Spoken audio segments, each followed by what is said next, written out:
यार मेरे को ना बहुत दिनों से थकान रह रही है, मेरे को चक्कर आ जाते हैं कभी कभी। इसीलिए ना मैं हॉस्पिटल दिखाने गई थी और उन्होंने मेरे को खून की जांच कराने को बोला और वो बोल रहे थे मेरा हीमोग्लोबिन तो बहुत ज़्यादा कम है। यार तेरे लक्षणों को देख के तो ऐसा लग रहा है कि शायद तेरे को एनीमिया हो सकता है। अच्छा, ये अनीमिया क्या होता है? तो दोस्तों आज हम बात करते हैं कि एनीमिया क्या होता है, इसके क्या लक्षण होते हैं, किन किन कारणों से हो सकता है और आप इसे कैसे मैनेज कर सकते हैं।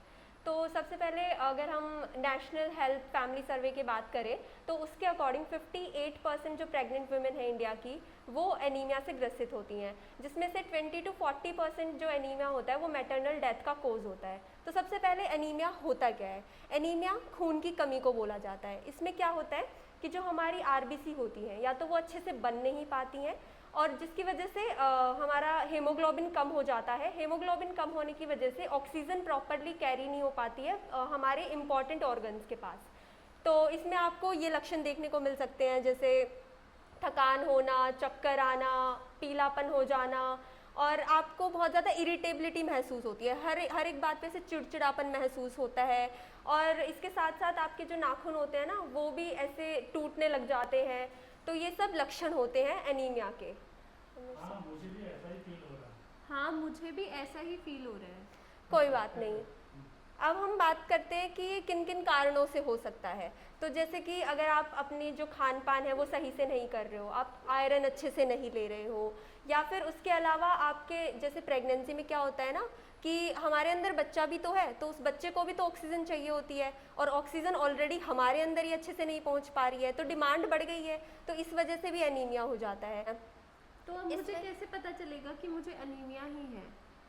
उसके लिए आपको जांच करानी पड़ेंगी, जिसमें से सबसे पहले तो हम सीबीसी लिखते हैं, मतलब जो भी आपके ब्लड टेस्ट होते हैं वो कराने होते हैं। हमें सीरम फेरेटिन चेक कराना होता है, total iron binding capacity test होता है, उसके अलावा आपका यूरिन एग्जामिनेशन होता है। तो इन सब टेस्ट से हमें पता चलता है कि आपको एनीमिया तो नहीं है।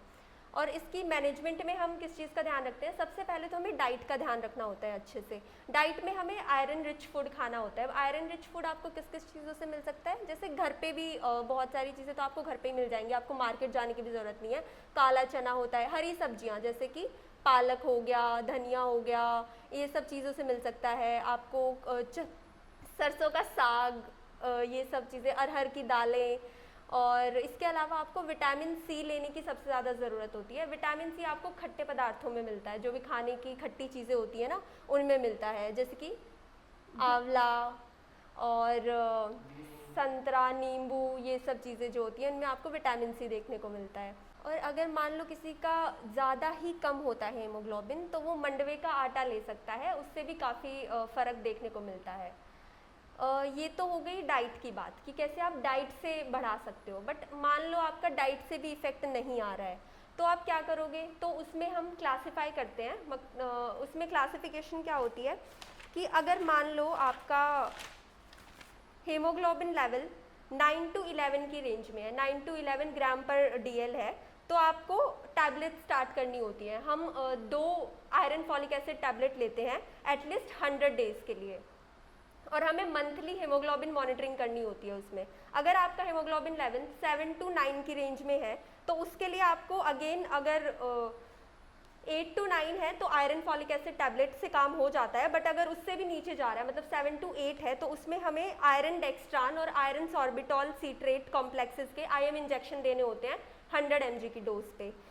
डीप आईएम इन ग्लूटियल रीजन वो लगाए जाते हैं और इसकी रिकमेंडेड डोज होती है 1500 to 2000 mg।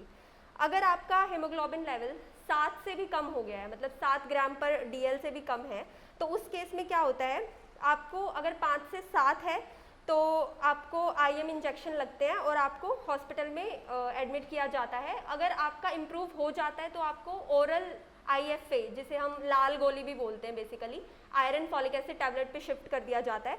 पर अगर आपका 5 ग्राम पर डीएल से भी कम है तो उस केस में ब्लड ट्रांसफ्यूजन एक इफेक्टिव मेथड देखा जाता है, मतलब कि खून चढ़ाया जाता है आपको, और ये जो खून होता है वो 4 घंटों में पूरा हो जाना चाहिए होता है। इसके और भी बहुत सारे मेथड होते हैं, जैसे एक तो हमने बात कर ली है कि हम आईएम इंजेक्शंस दे रहे हैं, आईवी इंजेक्शंस दे रहे हैं, फिर हम ओरल टैबलेट्स दे रहे हैं।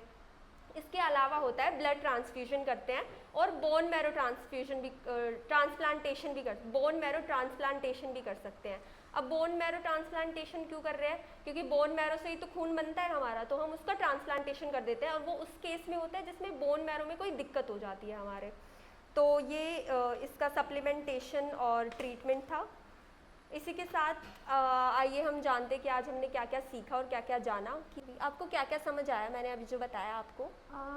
मुझे पता चला कि जो हमारे घर पे कुछ चीज़ें होती है, जैसे कि खट्टी चीज़ें होती है, विटामिन सी रिच जो चीज़ें होती है, जैसे कि नींबू होता है, संतरा होता है, आंवला होता है, ये चीज़ें लेनी चाहिए जिसकी हेल्प से हमारा जो आयरन है वो एब्जॉर्ब ज़्यादा हो जाए। और आयरन तो हमें लेना ही है। आयरन के लिए हमें हरी सब्जियां और फल फ्रूट ये सब चीज़ें खानी चाहिए। उसके साथ साथ जैसे कि हमारे घर में मंडवे का आटा होता है, उसकी हम रोटी बना के खा सकते हैं।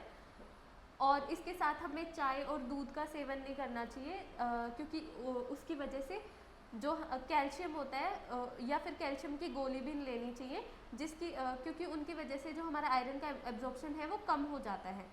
तो ये सब कुछ हम कर सकते हैं। अनार खा सकते हैं, चकुंदर खा सकते हैं, जिसकी हेल्प से अगर फिर भी इंक्रीज़ नहीं हो रहा है तो उसके लिए हम गोलियां ले सकते हैं। वो दवाइयां हम डॉक्टर के प्रिस्क्रिप्शन से लेंगे, अपने आप से कुछ भी नहीं लेंगे।